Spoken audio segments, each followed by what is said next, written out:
Coaching as Benevolence, a podcast for people who are curious about using coaching for self-development. I'm Eryn with Roots and Wings Grief and Loss Coaching. And I'm L'Shawn with Michelle Sage Place Positive Intelligence Coaching.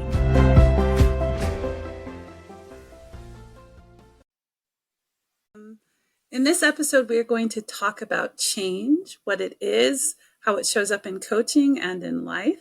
What comes up for me when I think of change is transformation, doing things differently. One of the things that I think about a lot when considering change, and when I think about what I want to change in my life, I tell myself, as I also gently remind my clients, change comes about when we do different things.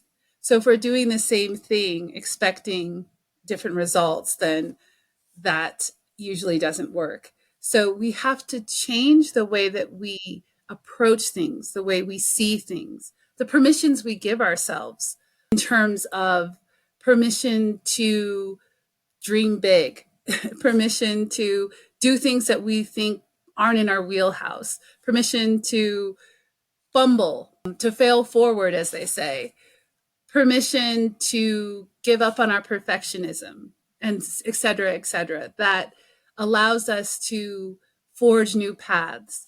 And so when I think about change, I think difference. I think trying new things. How about you, Eryn? Yeah, change for me is about external forces and internal forces sometimes, and how those meet up in one's life and how there's maybe disconnect between them or dissonance. And sometimes we're forced into change when we maybe don't think we're ready for change. And that might require a level of getting access to support resources and really being more in tune with ourselves to understand and navigate when there is that disconnect. On the other hand, change can be such a creative thing. It can be such an empowering experience, even if it's not something that one initially desired, but was a little bit more of that forced upon them scenario. When I'm desiring change, I notice all of the feelings from frustration to sadness to excitement to vulnerability. And so even opening myself up to that level of change that I'm expecting and wanting to engage in is incredibly challenging.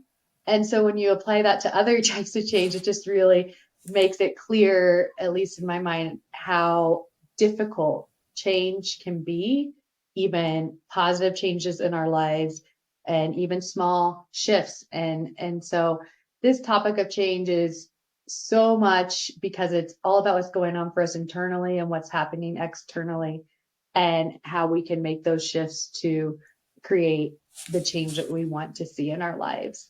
So that's a summary in my head, I guess, of where I'm headed with framing for change.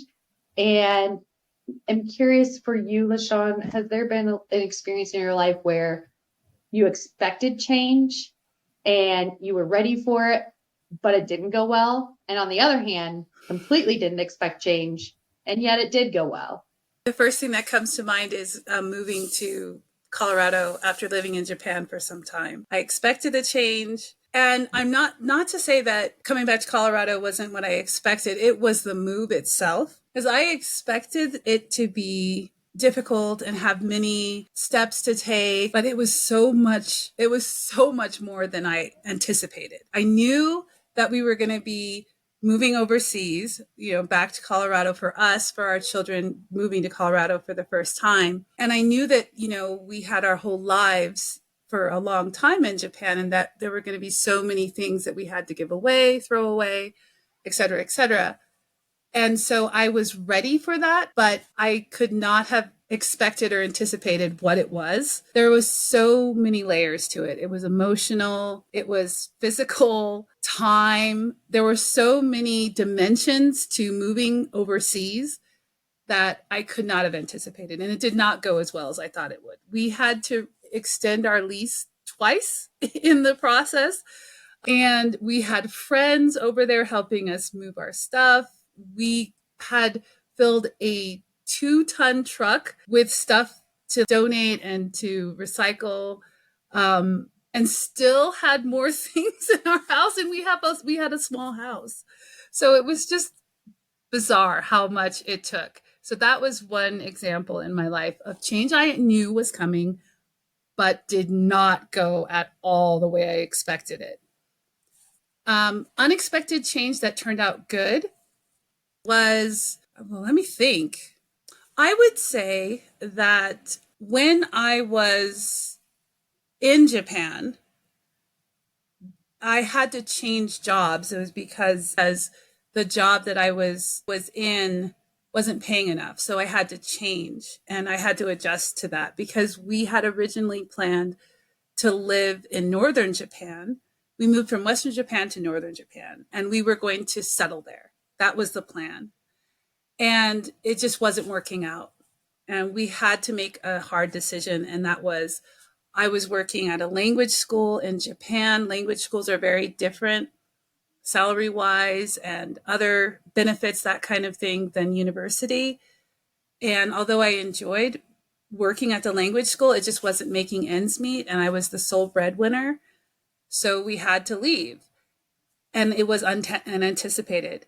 Going back to West Japan and going back into the same job that I was in was an adjustment. And it turned out far better than I could have ever imagined. I was able to then go to another university, and it was a great experience. It was like one of the best jobs that I had in Japan, and I would not have had that opportunity if I hadn't moved back to West Japan after our plans to settle in northern Japan fell through. So those are some examples that I have. How about you, Eryn? Yeah, I have an example of pretty much expected change that I was incredibly nervous about and didn't think would go well and has gone really well. And that was my shift from my full-time work at the university to my stay-at-home work and then starting this business.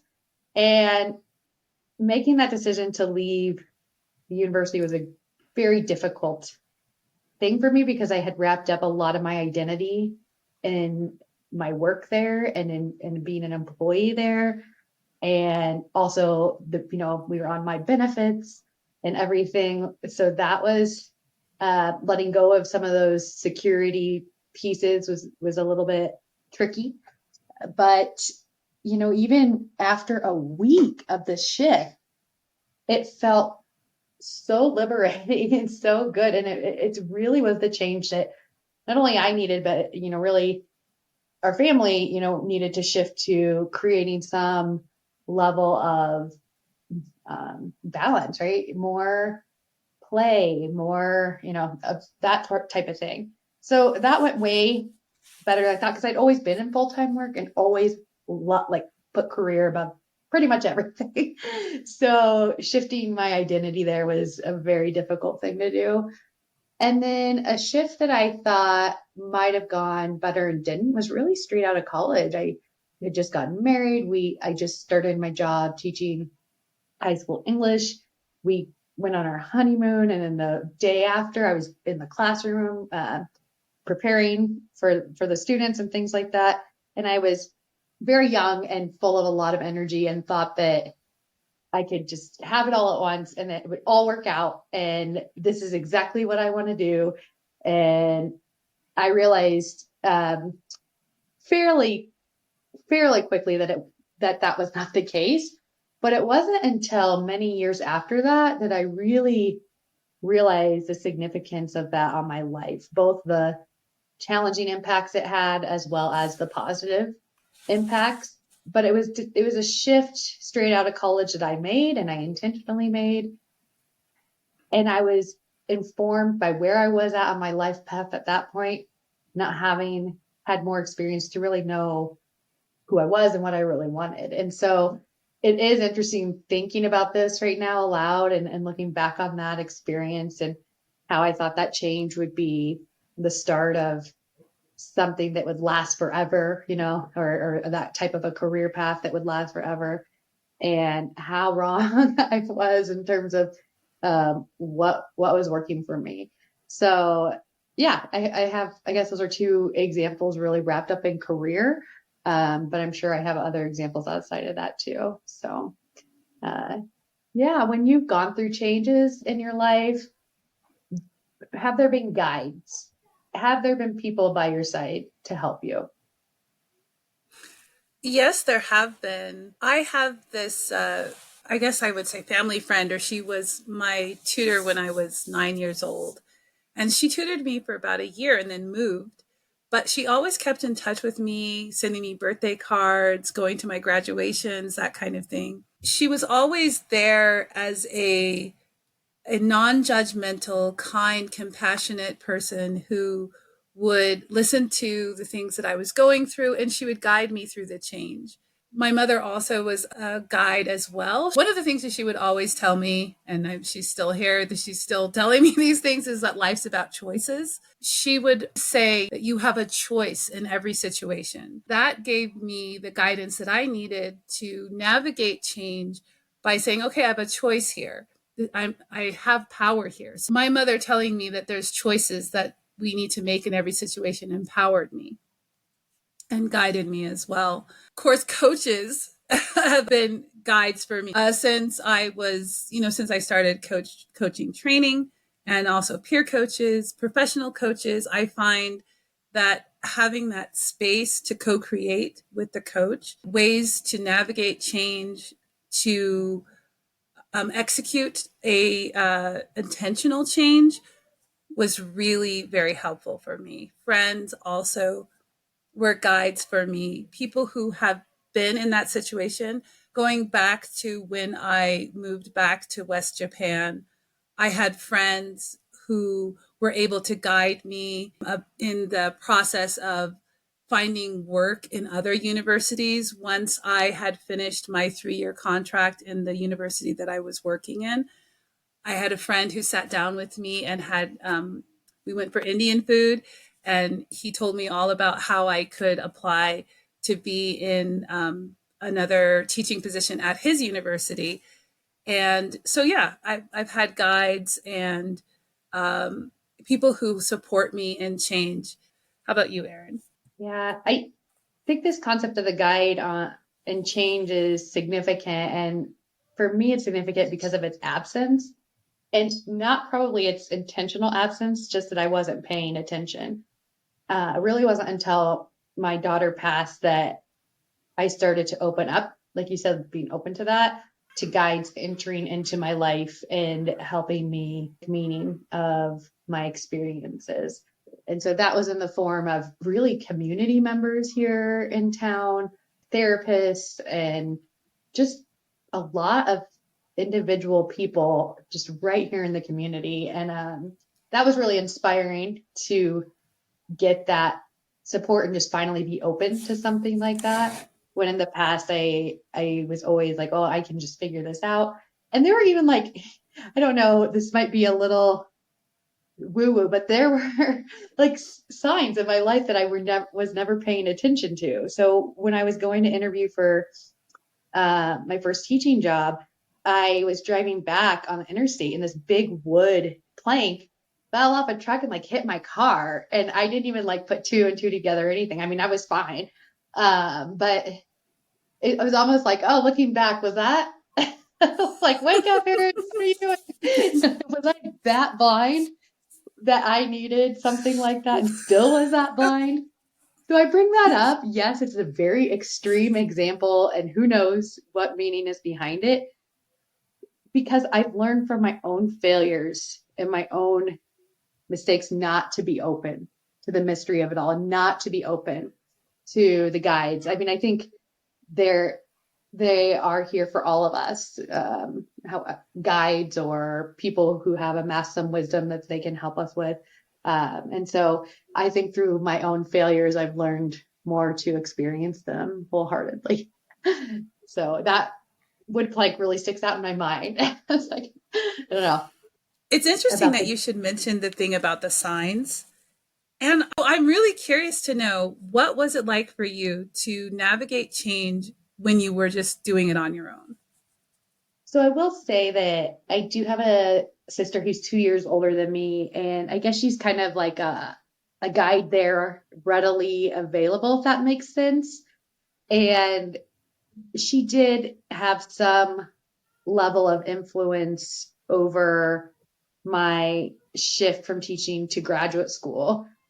And so I guess her presence was there, but I think the biggest thing for me was I was so scared of vulnerability then that I wasn't able to access like not only guides but my inner power and my own inner truth and wisdom. And so it's almost like in addition to a personal guide, accessing vulnerability is a very powerful guide as well. And when you can bookend that with people who are there to support you and want what's best for you and have experienced possibly what you're experiencing or have an understanding of what you're navigating, I think that can be incredibly powerful. And so to answer your question, I didn't really seek that out then, but then after the death of my daughter, it was immediate. It was like a shift in me, like I need help with this, I need help here, I'm really lost, I'm really struggling. And then I was more open to seeking, human support as a guide. That's so powerful what you said about vulnerability, because I think it's common for people to see vulnerability as a weakness as opposed to being empowering. So that was really interesting when you mentioned about vulnerability, to be open to your own inner wisdom. That really resonated with me. What more can you say about that? I think I knew deep within what had to change uh, in the particular situation of moving from teaching to graduate school. But it was almost like I was masking that in a way. Like I didn't want people to really know my reasoning. I didn't want people to really understand me and my wants and needs. And I think it was partially because it felt a little bit selfish and it felt hard in some ways to leave behind what was going well. So I think that's all wrapped up, particularly in that first big change experience that I'm talking about here. And so it was just like when I lifted the mask and really had to sit with who I was, and I really didn't have to do that until my daughter passed. I just wasn't able to access that vulnerability that was needed to have that genuine shift and fully take part in that change in a way that was authentic to me and that really helped me thrive. So there is a level, of the shift in vulnerability, which leads to, I think, that genuine piece and the authenticity piece as well. And what comes up for me when you're talking is that what you said in one of our um, earliest episodes was being broken open by grief. And that's what comes to mind when you said that you were able to really access that vulnerability after the loss of your daughter and access your guides as well. That's really powerful for me when you were talking about that. And it also brings me back to what you said at the beginning when you so clearly stated the differences of external forces that cause change and internal forces that can bring about change. And I would, I guess then would one of the external forces would be grief and loss. How one would, and one of my questions that came up when you mentioned the external forces was, what are some ways that people can, something we can explore, because we're both coaches, but we come from different approaches or different angles of coaching.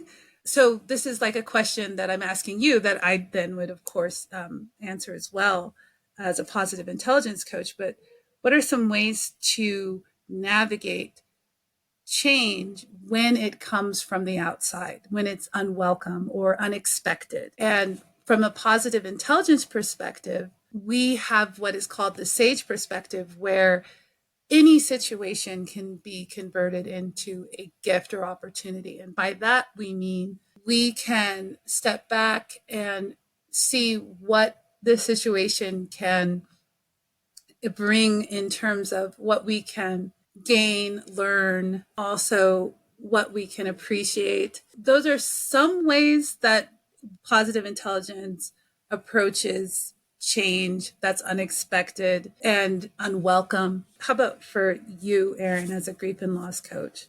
Yeah, I think it can vary somewhat vastly between the individual. So, just generally speaking, when one encounters unexpected change, it may take a while to reorient to the world. I think we've talked in the past about how our mind is creating a new map according to neuroscience. And so, how are we supporting that part of ourselves to orient to our new world? So, obviously the health things are so important, like sleep and going on walks and getting enough liquids, those types of things, and connection as well, community connection. And then the other piece when we're reorienting is, I think, working with a therapist or a coach or someone to help you understand what's really going on for you at those deeper levels so that you can make sense of that change. It's so shocking that you're able then to tend to those things that come up for you. So, unexpected change, it, shakes you to the core. You have something that you're starting to grapple with. So you can talk about that with a therapist or somebody. And then with coaching, you then can take that to create, steps that are going to work for you and are going to work for where you're at in the change process and where you're at with your own needs, both with your, families and work and friends, but also with your internal needs, going back to that kind of balance of the internal and the external. So I think it's just being gentle with ourselves as our minds orient to the new world, taking the time to let that all unfold and seeking those resources as well. I just the whole time you were talking, I was so excited because there's so much there. The reorienting oneself to a change. And this is true of a wanted change or an intentional change as well. One thing that really sticks out for me is the reorienting oneself to change, because one thing that I take for granted is just how significant a change can be to my identity and how I see the world, how I approach the world. Just as an example, if a person is used to being heavy, let's say, and they decide, okay, I'm going to lose weight and I'm going to be healthy. If a person is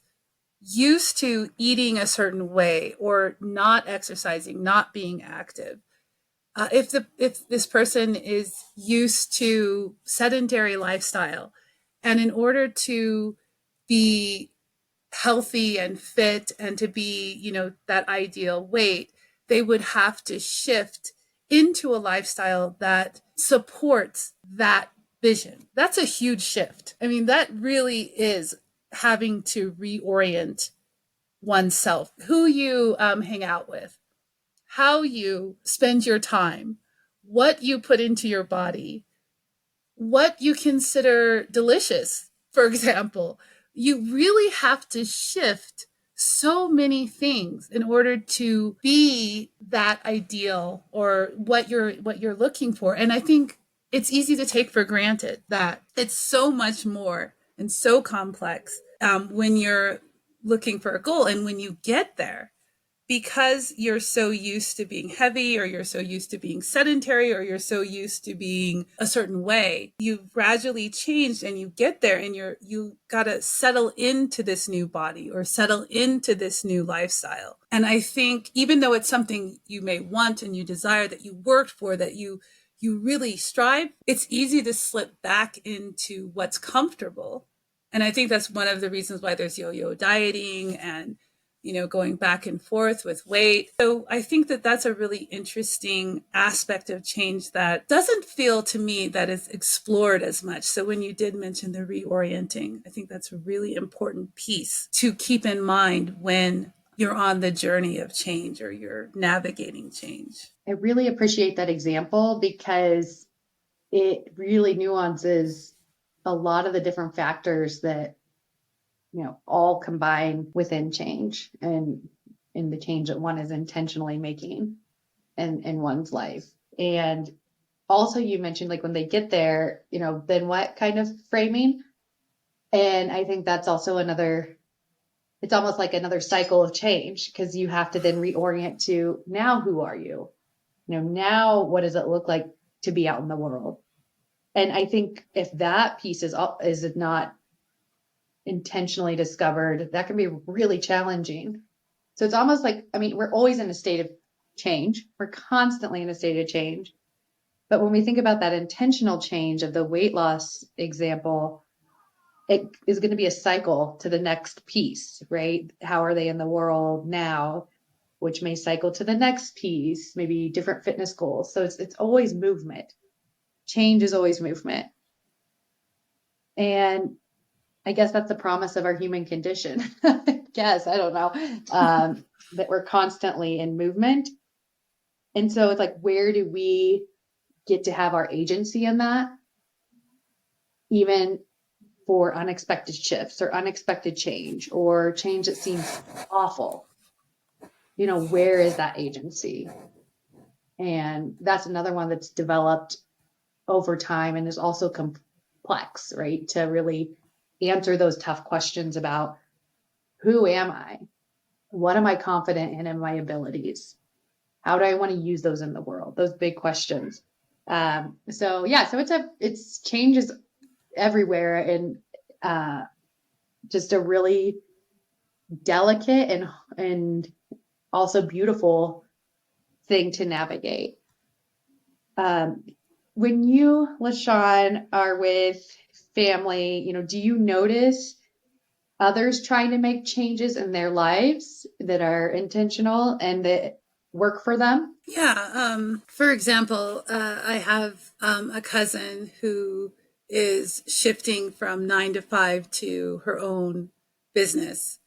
And it's intentional, and she's making different choices about how she spends her time and what choices that she's making in terms of she's got kids. And so, what she's able to do and how she's going to navigate her new life. I've seen that, and we talk about that a lot. And her excitement at changing the way that she's bringing in money and her anticipation for her business. And then I also have, my cousin who is navigating the change of, having a chronic illness and then having both she and her adult daughter are navigating this change together.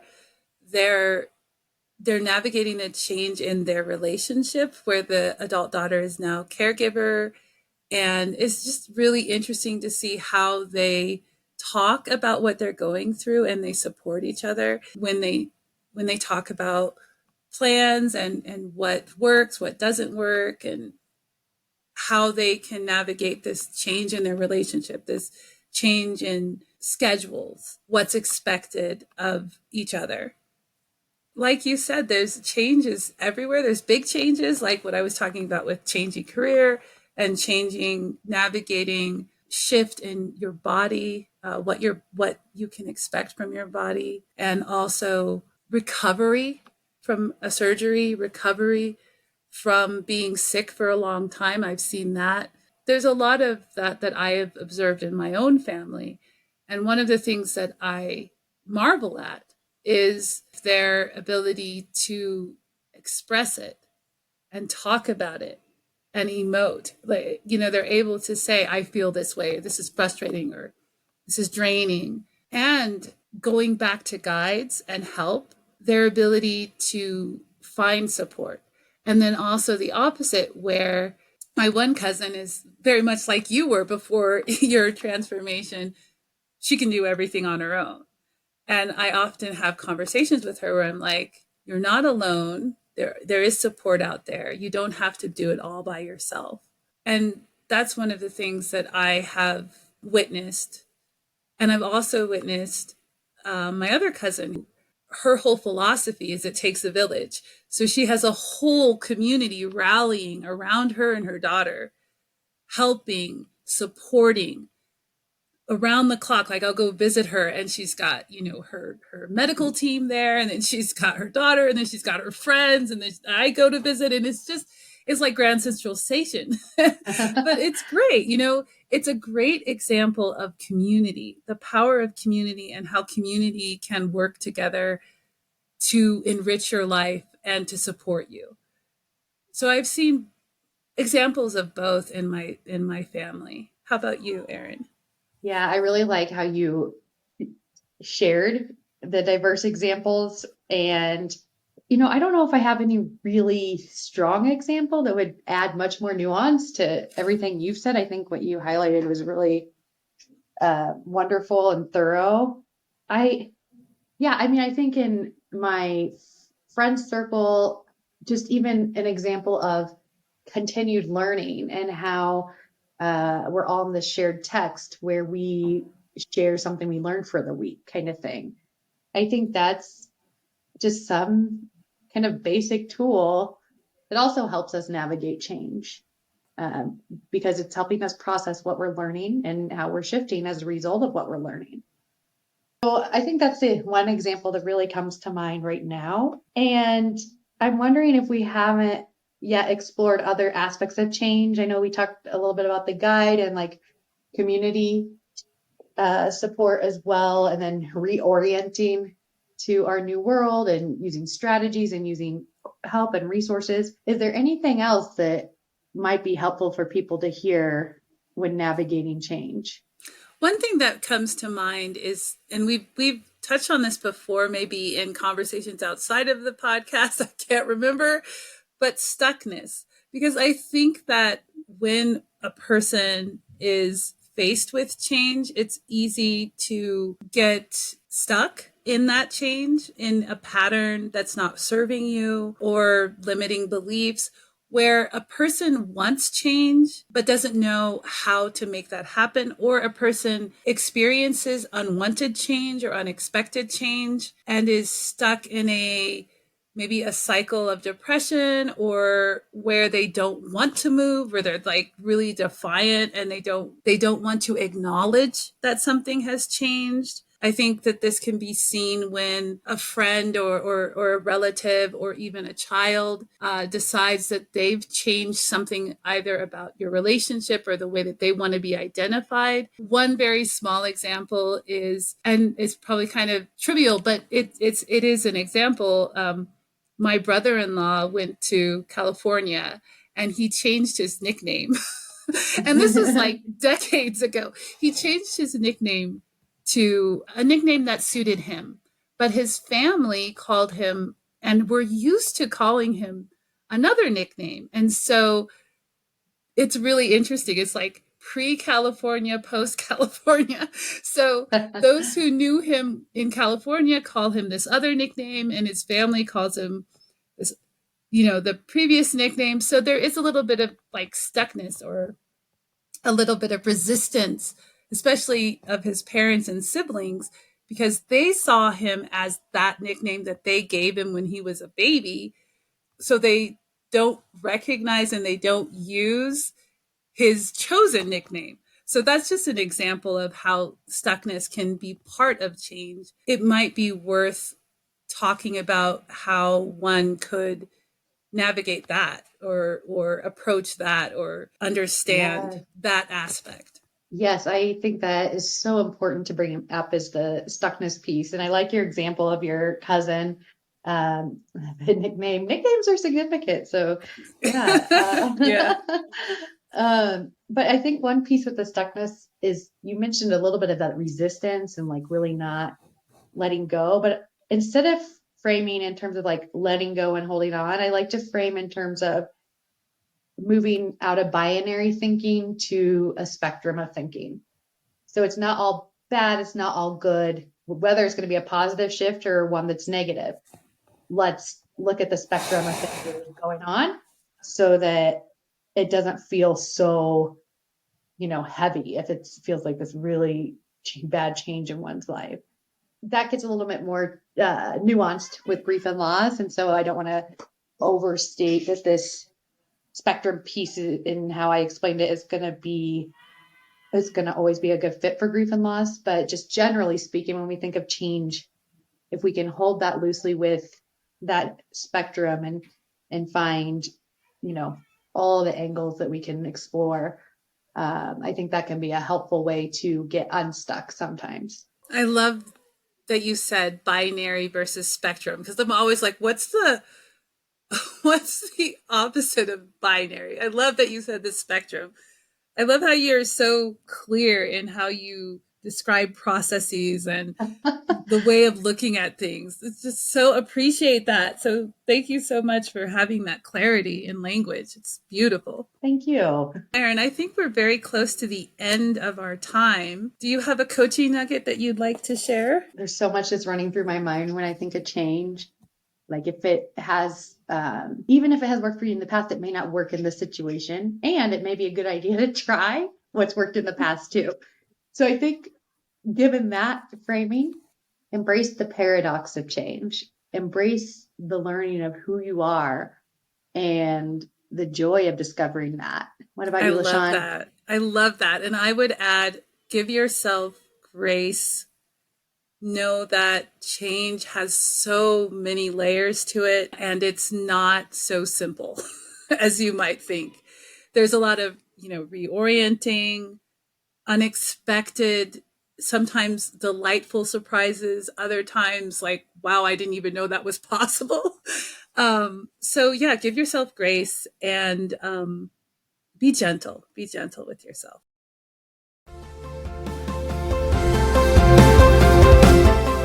Thanks for joining us for Coaching as Benevolence. I'm L'Shawn with Michelle's Sage Place, Positive Intelligence Coaching.